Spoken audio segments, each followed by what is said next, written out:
Hello guys. तो आज हम बात कर रहे हैं साइंस के पीवाईक्यू क्वेश्चंस के बारे में। सबसे पहले इसके पहले क्वेश्चंस के बारे में बातें स्टार्ट करते हैं, टाइम वेस्ट नहीं करते।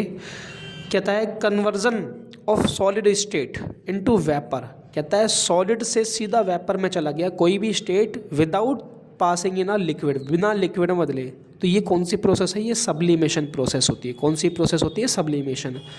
सेकेंड क्वेश्चन कहता है इन चारों में से कौन सा गैस का कैरेक्टर नहीं है?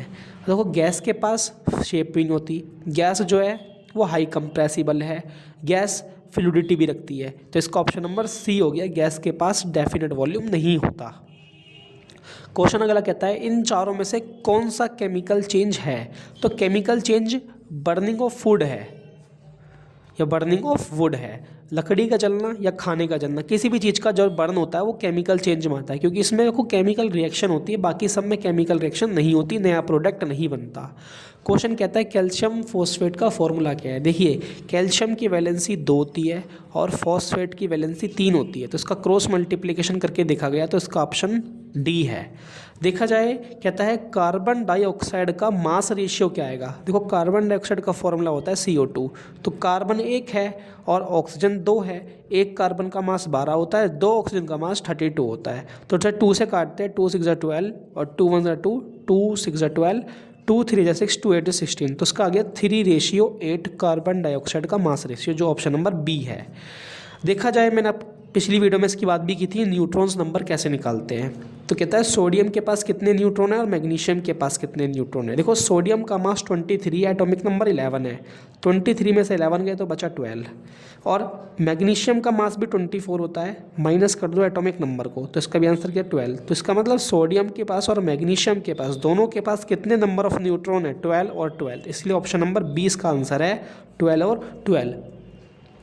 अगर बात आगे करें हम आइसोटॉप्स की, किसकी? आइसोटॉप्स। आइसोटॉप्स पे क्या होता है? सेम एटॉमिक नंबर होता है, डिफरेंट एटॉमिक मास, तो ऑप्शन नंबर इसका जो सी है वो आंसर है। ठीक है बेटा। इसके बाद हम बात करते हैं आगे अगले क्वेश्चंस की। क्वेश्चन है कि ऐसा कौन सा सेल ऑर्गेनल्स है जो डिटॉक्सिफाई करता है पॉइजन्स को या ड्रग को? तो वो एंडोप्लाज्मिक रेक्टिकुलम है, क्योंकि गोल्जी अपैरेटस जो है वो पैकेजिंग ऑफ प्रोटीन करता है, लाइसोसोम सोसाइटल बैग है, और वैक्यूल तो देखो भाई मेंटेन करता है ऑस्मोटिक प्रेशर। देखा जाए which of the following in a plant जो कैपेबिलिटी है जो सेल डिवीजन करवाता है। सेल डिवीजन कौन सा टिश्यू करवाता है प्लांट का? मेरिस्टेमेटिक टिश्यू करवाता है, मेरिस्टेमेटिक टिश्यू। कहता है डिस्प्लेसमेंट जो है वो प्रोपोर्शनल है डिस्टेंस की। कौन सी कंडीशन में? देखो डिस्टेंस जो है वो डिस्प्लेसमेंट के बराबर कब होगी? जब वो स्ट्रेट पाथ पर होगी। ठीक है बेटा, इसलिए डिस्प्लेसमेंट हमारी किसके बराबर होगी? डिस्टेंस के बराबर होगी बेटा। कहता है एक बॉडी है वो एग्जीक्यूट कर रही है यूनिफॉर्म मोशन, तो इसका मतलब उसकी कॉन्स्टेंट स्पीड है। एक कहता है एक लड़का है बस में खड़ा है, वो बैकवर्ड मतलब पीछे की तरफ धक्का फील करता है जब बस स्टार्ट होती है, तो ये लॉ ऑफ इनर्शिया के कारण है, न्यूटन का फर्स्ट लॉ। क्वेश्चन कहता है कि लड़का है इंजर्ड होता है, बीमार मतलब चोट लग जाती है जब वो हिटिंग मारता है एक मूविंग ऑब्जेक्ट को, तो इसका भी आंसर ड्यू टू इनर्शिया ही है। देखा जाए इसका आंसर ये भी हो सकता है मोमेंटम, पर इसका एक्यूरेट आंसर है इनर्शिया। इनर्शिया के कारण ही उसमें मोमेंटम चेंज आएगा। देखा जाए जो वैल्यू ऑफ जी की वो डिपेंड किस पे करती है? देखिए जो ग्रेविटेशनल एक्सेलरेशन है वो ये हमारी अर्थ है, हमारी अर्थ के जो ऊपर है लाइन, जो वर्टिकली लाइन है ये पोल है, और जो हॉरिजॉन्टल लाइन है ये इक्वेटर है। अब क्या होता है इक्वेटर पर रेडियस ज़्यादा होती है, इसीलिए वैसे यहाँ पे ग्रेविटेशनल एक्सेलरेशन कम होता है, और जो पोल है पोल पर रेडियस क्या होती है? कम, इसीलिए ग्रेविटेशनल एक्सेलरेशन ज़्यादा होता है। इसका मतलब जो ग्रेविटेशनल एक्सेलरेशन वो कम है, क्या है? कम है। कहाँ पर? इक्वेटर पर। इक्वेटर पर कम है, तो इक्वेटर पर कम है, लेस है इक्वेटर पर ग्रेविटेशन। इसका ऑप्शन नंबर सी है। ठीक है बेटा। इसके बाद करते हैं हम आगे के क्वेश्चंस की। इसकी PDF की आपको डिस्क्रिप्शन में लिंक मिल जाएगी, वहाँ से डाउनलोड कर लेना पेपर। इसके बाद बात करते हैं हम कि एक ऑब्जेक्ट है वो फ्रीली टुवर्ड अर्थ की तरफ आ रहा है, फॉल गिर रहा है, तो इसकी टोटल एनर्जी क्या होगी? देखो कंजर्वेशन ऑफ एनर्जी के हिसाब से इसकी जो एनर्जी है वो कांस्टेंट होगी। क्या होगी? कांस्टेंट होगी। क्वेश्चन कहता है इनमें से कौन सा ऑप्शन वर्क के लिए सुटेबल नहीं है? वर्क किस पे डिपेंड नहीं करता? देखो वर्क का फॉर्मूला क्या है?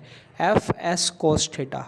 इसका मतलब जो वर्क है वो फोर्स पे डिपेंड करता है, डिस्प्लेसमेंट पे डिपेंड करता है, और एंगल पे डिपेंड करता है। इसका मतलब वो वेलोसिटी पे डिपेंड नहीं करता, तो ऑप्शन नंबर डी इसका आंसर है। क्वेश्चन कहता है कि केमिकल सब्सटेंस है उसके एलिमेंट हमेशा ऑलवेज डेफिनेट प्रोपोर्शन में होते हैं बाय मास। बिल्कुल सही बात कह रहा है, बिल्कुल ठीक बात कह रहा है, पर इसका जो रीज़न है एटम्स ऑफ डिफरेंट एलिमेंट्स उनके पास डिफरेंट मासेस ना, यहाँ पे कौन सा रीज़न आना चाहिए था, law of conservation of mass. मतलब इसका ऑप्शन नंबर बी मैं टिक करूँगा कि ए तो ठीक है, आर भी ठीक है, पर आर का करेक्ट एक्सप्लेनेशन ऑफ ए का नहीं है। अगले क्वेश्चन की बात अगर हम करें, कार्टिलेज। कार्टिलेज एक कनेक्टिव टिश्यू का टाइप है, बिल्कुल ठीक है, जो कैन बैंड इजीली होता है। जब इजीली बैंड हो रहा है, बिल्कुल ठीक बात है, इसका मतलब इसका ये ऑप्शन ठीक है। क्वेश्चन कहता है क्या कार्टिलेज के पास टाइटली पैकेज हार्ड मैट्रिक्स होती है? नहीं भाई, इसका ए सही है, आर गलत है, इसका मतलब ऑप्शन नंबर इसका सी। क्वेश्चन कहता है it has a difficult to push or pull a heavy box over the ground. ज़मीन पर एक हैवी ऑब्जेक्ट को पुश और पुल करने में डिफ़िकल्टी होती है, बिल्कुल होती है भाई, होती है। हैवी ऑब्जेक्ट के पास ज़्यादा इनर्शिया है, बिल्कुल ठीक है, इसका मतलब इसका ए भी ठीक है और इसका आर भी ठीक है, इसका ऑप्शन नंबर ए हो गया। क्वेश्चन कहता है क्रॉप रोटेशन, जो क्रॉप की रोटेशन है उसको हम क्रॉप रोटेशन कहते हैं। हाँ बिल्कुल ठीक है, किसी खेत में क्रॉप रोटेशन का मतलब है हमें हर साल नई नई किस्म की खेती उगानी चाहिए। एक ही प्रकार की खेती हर साल उगाएंगे तो उसके एक ही प्रकार के की जो किस्म के न्यूट्रिएंट्स हैं वो ख़त्म हो सकते हैं, तो हमारी जो सॉइल है उसमें इनफर्टिलिटी आ सकती है। तो ये प्रिवेंट करता है डैमेज बाय पीस्ट को। भाई देखो ए तो सही है, आर भी ठीक है, पर आर का करेक्ट एक्सप्लेनेशन नहीं है, इसलिए इसका ऑप्शन नंबर बी है बेटा। ठीक है, तो ये पेपर मैंने आपको 20 क्वेश्चंस का कराया। इसका जो सेकंड पार्ट में डालेंगे उसमें हम 21 क्वेश्चन से स्टार्ट करेंगे। इसका सेकंड पार्ट बस कुछ ही टाइम में आ जाएगा आपके पास। फिलहाल आप इतना पढ़िए।